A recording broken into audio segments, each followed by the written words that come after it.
meron? Meron po. Okay. Mga kids, okay, ito ang sasabihin nila kung paano ito ay nagsasalita, no, kung paano nagsasalita ang isang puso.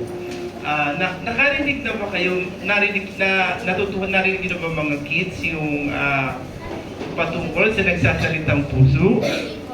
Napakinggan nyo na, di ba? Pero i-repeat lang po natin ngayon, okay?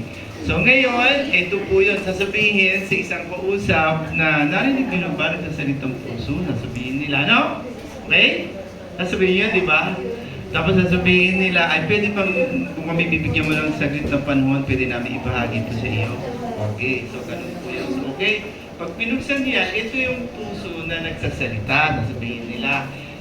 By the way, sa next Saturday, yun po yung inyong graduation. So kailangan natin po kayo doon. Doon lang kayo magiging ganap na missionary kid ng A1. Kung kayo po ay makakatid doon, gagraduate kayo. Kasi doon nila ipopractice kung paano natutunan nila itong talking heart. Okay, so open na tayo. So ito po yung nagsasalitang puso. Pag bubuksan po natin yan, may makikita kayo. Ano ang nakikita niyo mga kids? Hello, sir. Nakikita niyo? Okay, so, sino pwede magpaliwanag? Ano ang ibig sabihin? Ay, isang mic pa pala. Isang mic pa ay... Okay. Yeah, so okay. Okay, ano ang ibig sabihin nito na nakikita natin? Anong sinasabi? Ay, si Lord. So, anong sinasabi ng puso na mayroong nakasulat na sin? Ay, huwag mong basahin. Kailangan sa ulo. Okay.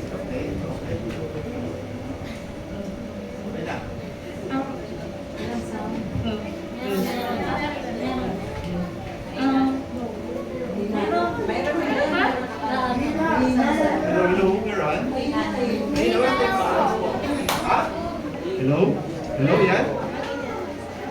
Ayan. Eh, palit tayo kaya?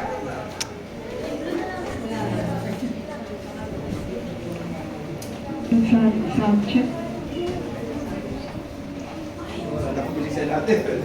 Okay, ito po yung ang puso nagsasalita. Tingnan natin kung ano yung kayo nagsasabihin o yung sabihin. Ang puting puso po na may sin, ito ay sumisimbolo sa mga may taong kasalanan at sa mga nahihiwalay sa Diyos at sa tao. Ang puting puso na may sin, ito ay sumisimbolo sa may mga taong may kasalanan at sa nahihiwalay sa Diyos. Ito yung tama. Okay, pakinggan natin yung sinasabi ng sinabi. Subalit, pinili ng tao na suwayin ng utos ng Diyos. Doon pumasok ang kasalanan. Ito ang naghihiwalay sa tao at sa Diyos. Ang Diyos ay banal at ayaw niya ng kasalanan. Lahat ng ating masamang ginagawa ay kasalanan. Bata, kabataan, matanda, lahat ay gumagawa, nagsasalita at nag-iisip ng masama. Ngayon naman, ano nakikita yung kulay? Kulay itim. So, ano ang sinasabi ng kulay ng itim na puso? Ito ay itim na puso. Ang sinisimbolo po ng itim na puso ay ang lahat ay makasalanan. Ang kabayan ng kasalanan ay kamatayan. Ibig sabihin, habang buhay na wala si Jesus sa buhay. Ayun, By the way, sila po yung napili sila na best magpaliwanag po dito. So, si Lorraine and Nigel. Yay! Okay, tingnan naman natin kung ano sinasabi ng banal na kasulatan tungkol po sa itim na puso. Ang lahat ng tao ay makasalanan. Ito ang sinasabi sa Roma chapter 3 verse 23, sapagkat ang lahat ay nagkasala at walang sino mang karapat-dapat sa paningin ng Diyos. Dahil sa kasalanan, naging masama ang tao at ito ang dahilan kaya hindi tayo maaaring makapasok sa langit kung saan naroon ang Diyos. Kung ikaw ay gumagawa ng masama, pinaparusahan ka ng iyong magulang, hindi ba? Ganon din ang Diyos. Lahat ng ating mga kasalanan o masasamang ginagawa ay may katapat na parusa. Ang sabi sa Romans 6:23, sapagkat kamatayan ang kabayaran ng kasalanan, ngunit ang kaloob ng Diyos ay buhay na walang hanggan sa pamamagitan ni Kristo Jesus na ating Panginoon.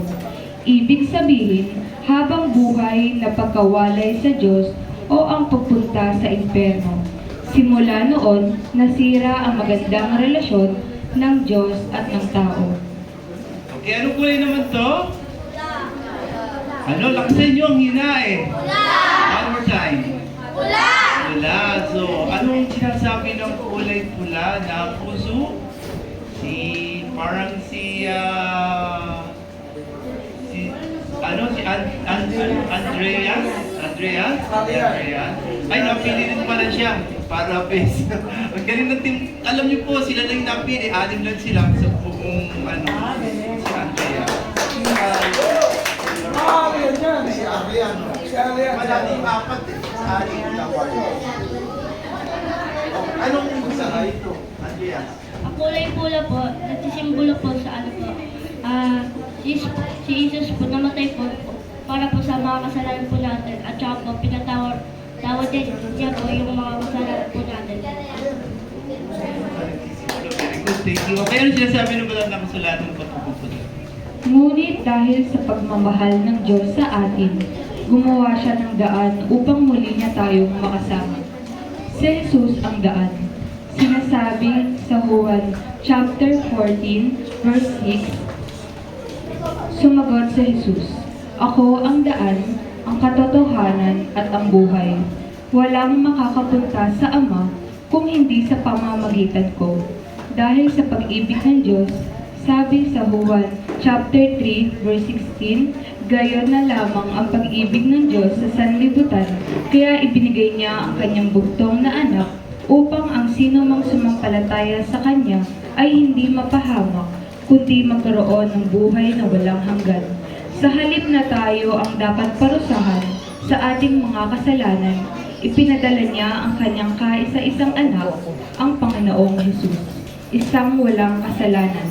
Namatay siya para sa ating mga kasalanan. Ang sinasabi sa 1 Corinto chapter 15 verse 3 to 4, si Kristo ay namatay, inilibing at muling nabuhay sa ikatlong araw ayon sa kasulatan. Okay, so anong kulay ito, mga kids? White, pure white, no? Puting-puti. Ano naman ang sinasabi ng puting? Ha? Alam? Wala, yung white lang muna. Iba yung white. White without cross, without... Okay. Ay, ito pala. Sorry. Balik pala. Ang galing naman ni Lorraine. Tama, ito yung puso na meron ng Jesus. Meron naman yung puso na Ang puting puso na may pulang cross ay sumisimbolo sa paraan ng kaligtasan. Si Jesus lamang makapagpapalapit sa tao sa Diyos. Okay, so, hindi natin sinasabi ng balang na kasulatan. Si Jesus lamang ang makapaglalapit sa Diyos at sa tao. Kung nais mong muling mapalapit sa Diyos, narito ang maaari mong gawin.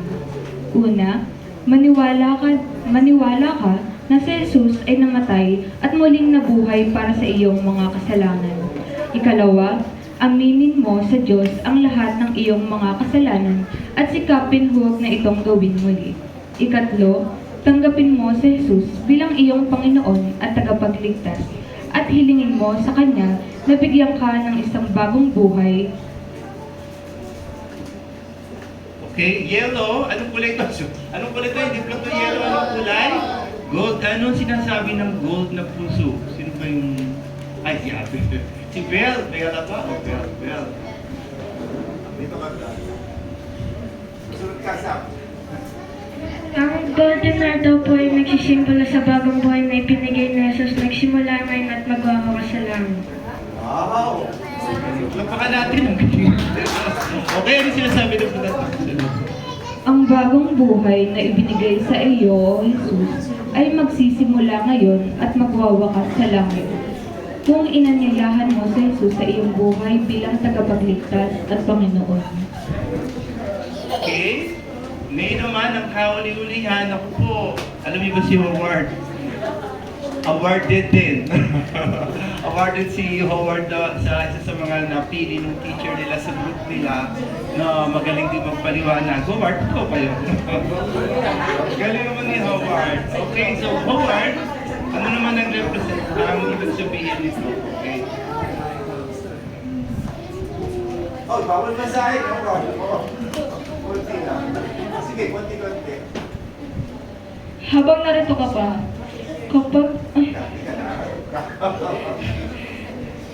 habang narito ka pa, sabihin mo sa iba ang mensahe ng nasasalitang puso. Okay, huwag na. Kaya mo naman yan. Ulitin ko. Sige, kaya mo yan. 1, 2, 3. Sige. Ano mo yan eh? Practice it. Kaya mo yan i-rampo. Habang narito ka pa, sabihin mo sa iba ang mensahe ng nasasalitang puso. Ano ba dapat gawin? Magbasa ng Biblia araw-araw, magsimba at dumalo sa Sunday School, manalangin araw-araw. Napipili ka ba? Vice Mark? Ayan mo sinasabi sa Hollywood yan. Nais ni Jesus na pagpalain ng iyong buhay. Ito ang maaari mong gawin upang lubos mo siyang makilala. Una, basahin ang Biblia araw-araw. Maaari ka rin magsaulo ng mga talata. Ikalawa, manalangin ka araw-araw. Ikatlo, magsimba at dumalo sa Sunday School. Humanap ka ng mga Kristiyanong kaibigan na makakatulong sa iyong paglago. Ikaapat, ipagsabi mo ang tungkol kay Jesus sa iyong mga kaibigan. Okay, sa last ko bilang patutuo, alam niyo sa ganitong mga murang edad, at nasabi ni mga salita na yun, malalagay niya sa isip nila at napakalaki ng tsansa na ang mga bata na ito ay magpatuloy hanggang sa paglaki at makita natin sila. Umaawit sila dun sa car habang nagtatuloy kami. Ang gagaling! Pwede na pala silang sabi ko, juniors, pwede na palang magkanta. Ang gagaling, no? Parang yung talent din pala sila lahat. So ipag-pray po natin sa next Sunday. Next Saturday ulit. Kasi doon lang kayo magiging official A1 Missionary Kids Camp pag naka-attend kayo sa Saturday. Kasi doon po sila ay dadalhin sa isang lugar kung saan sila mismo ay magbabahagi ng heart na to sa ibang kapwa bata. Sila mismo ang mag-share sa kanilang kapwa bata. Kaya sana makadalo ulit kayo mga parents, payagan natin ulit sa Saturday at ipag-pray natin na talagang maging successful po itong A1 Kids missionary training. Okay, purihin po natin ang Panginoon. Thank you.